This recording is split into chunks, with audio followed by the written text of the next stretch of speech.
हरिओम श्रीराम अंबज्ञ जय जगदंब जय दुर्गे श्रीराम। माझ्या सर्व श्रद्धावान मित्रांना नवीन वर्षाच्या शुभेच्छा, अनंत शुभेच्छा। माझ्या लाडक्यांनो, ह्या 2017 पासून 2024 पर्यंतची 7 ते 8 वर्ष ही ह्या समाज जीवनामध्ये, भारतीय समाज जीवनामध्ये, जागतिक समाज जीवनामध्ये, राजकारणामध्ये, राजकीय घडामोडींमध्ये अनेक प्रकारे, अनेकविध पद्धतीने, अनेकविध कारणांनी सतत बदलत राहणार आहेत। सतत बदल, अनेकविध बदल, अनेक दिशांनी बदल। हे बदल आपल्या प्रत्येक मानवाच्या प्रत्येक क्षेत्राच्या जीवनामध्ये होणार आहेत। काही चांगले असतील, काही त्रासदायक असू शकतील, परंतु श्रद्धावानांना मात्र घाबरण्याचं काहीच कारण नाही। कारण तुम्ही सर्व जाणता, तुमचा बाप तुमच्या पाठीशी समर्थपणे उभा आहे, तुमच्या बरोबर उभा आहे आणि तुमच्या शत्रूंना तोंड देताना तो तुमच्या पुढे उभा आहे। त्यामुळे काळजीचं कारण नाही, ही एक साधी गोष्ट। परंतु त्याच्याही सर्वोच्च, त्याच्याही पलीकडे सर्वोच्च गोष्ट म्हणजे की ह्या संपूर्ण येणाऱ्या काळासाठी आपल्याकडे प्रथम पुरुषाधाम तयार होत आहे। आपण सर्वांनी आई महिषासुर मर्दिनीची भक्ती मनपूर्वक करायला हवी। आणि ह्या वर्षासाठी मी दरवर्षी नेहमी तुम्हाला सांगतो, हे वर्ष कसलं आहे, काय करायचं आहे। तर हे वर्ष सर्व बदलांना आपल्या बाजूने वळवण्यासाठी आपल्याला एक सुंदर उपासना जमेल तशी, जमेल त्या प्रमाणात, कुठलं बंधन नाही, पण सुरू करायचे। आपल्याला माहीत असणार आहे, आपल्याला परिचित असणार आहे। श्री हरिगुरुराममध्ये अनेक वेळा, अनेक वर्ष आपण पठण जिचं केलं, ज्या कवचाचं केलं ते श्री पंचमुख हनुमत कवच। ज्या ज्या श्रद्धाभानाला जसा जसा वेळ मिळेल तसं त्याने जितक्या वेळा म्हणता येईल तितक्या वेळा म्हणत राहायचं आहे। कुठलाही संकल्प उगीच करू नका, मी अमुक वेळा म्हणेन, तमुक वेळा म्हणून, दररोज म्हणेन असं काही नाही। परंतु खरंच सांगतो तरी मनापासून की दररोज म्हणाल तर खूप फायद्याचं आहे, खूप चांगलं आहे। सगळे बदल हे तुम्हाला सहाय्यभूत ठरतील। सध्या चालू असलेल्या अग्रलेखांमध्ये सुंदरकांडावरच्या मी पंचमुख हनुमत कवचाचं महात्म्य मांडायला सुरुवात केलेली आहे, तेही वाचा। आणि सर्व प्रकारच्या वाईट शक्तींपासून, वाईट व्यक्तींपासून, वाईट साधनांपासून स्वतःचं संरक्षण, आणि त्यातून नुसतं संरक्षणच नव्हे केवळ, तर स्वतःची उन्नती, विकास आणि स्वतःच्या कुटुंबाचा उल्हास, आनंद हे सगळं आपण अधिकाधिक प्राप्त करून घेऊ शकतो। हे पंचमुख हनुमत कवच तसं बघायचं झालं तर मूळतः खूप मोठे आहे, पण जो भाग आपण श्री हरिगुरुराममध्ये घेतो तो भाग हा कर्मकांड विमुक्त आहे। बाकीचा भाग हा कर्मकांडासहित आहे। आणि जो भाग आपण घेतो तोच भाग आपल्याला घ्यायचा आहे। संविधानाच्या ब्लॉगवरून मी परत टाकणार आहे श्री पंचमुख हनुमत कवच।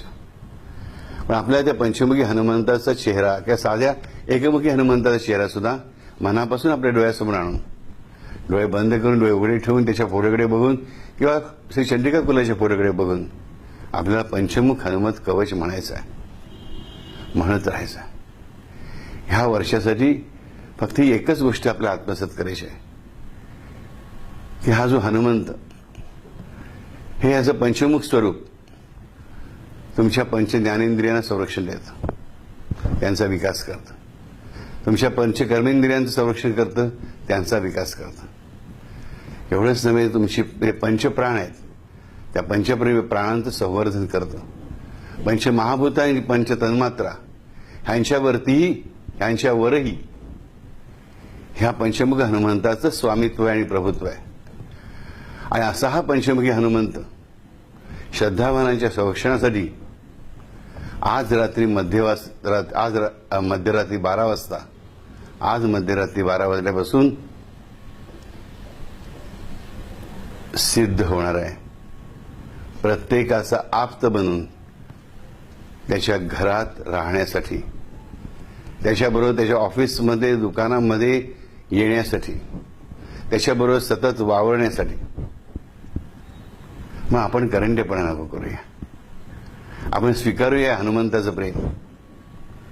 हा पंचमुखी हनुमंत श्रेष्ठ की एकमुखी हनुमंत श्रेष्ठ असं काहीच नाही आहे. हनुमंत एकच. श्री दत्तात्रेय म्हणजे श्री हनुमंत. हे आपण वाचलेलंच आहे, आपल्याला माहीतच आहे. पण तरीही हे हनुमंताचं जे स्वरूप आहे आणि त्यातही जे पंचमुखी हनुमंताचं स्वरूप आहे ते श्रद्धावानांसाठी खूपच अत्यंत मायेने प्रेमाने त्यांची काळजी घेणार आहे. त्यांच्या प्रत्येक भावनाची दखल घेणार आहे. त्यांच्या कुठल्याही भावना तो कुस्करून देऊ देत नाही. त्याच्या मनातली प्रत्येक गोष्ट पंचमुखी हनुमंत जाणतो, जाणून घेतो आणि त्यानुसार जे जे म्हणून काही आवश्यक आहे ते स्थूल, सूक्ष्म आणि तरल अशा तिन्ही पातळीवरती तो करत राहतो. आणि आज रात्री 12 वाजल्यापासून तो पूर्णपणे सिद्ध झालेला आहे. ह्या चंडिका कुलाच्या प्रत्येक श्रद्धावानासाठी काहीही म्हणजे अगदी काहीही करण्यासाठी हे त्याचं वचन आहे. मी फक्त ते वचन तुमच्यापर्यंत पोहोचवतोय. पण मनापासून सांगतो हे कवच अत्यंत अद्भुत आहे. याचा अनेकांना अनुभवही घेतलेला असेल. पण आता ह्या 12 वाजल्यापासून पुढची 7 वर्ष हे पंचमुख हनुमत कवच आणि आदिमाता चंडिकेची उपासनाच तुम्हाला चालणार आहे. पण ह्या वर्षी मात्र पंचमुख हनुमत कवच जेवढ्या जास्त वेळा म्हणता येईल तेवढं म्हणण्याचा प्रयत्न करा. हनुमंताचा चेहरा सरळ स्मरणात राहील ह्यासाठी प्रयत्नांची पराकाष्ठा करा. अनेक चुका होतील, अनेक पापही घडतील, काही बिघडत नाही. ही महिषासुरमर्दिनी ही माता दुर्गा आपल्याला क्षमा नावाने क्षमा करण्यासाठी सदैव सिद्ध आहे, हे लक्षात ठेवा. साई चरित्रातली ओवी बी तुम्हाला वारंवार सांगितले.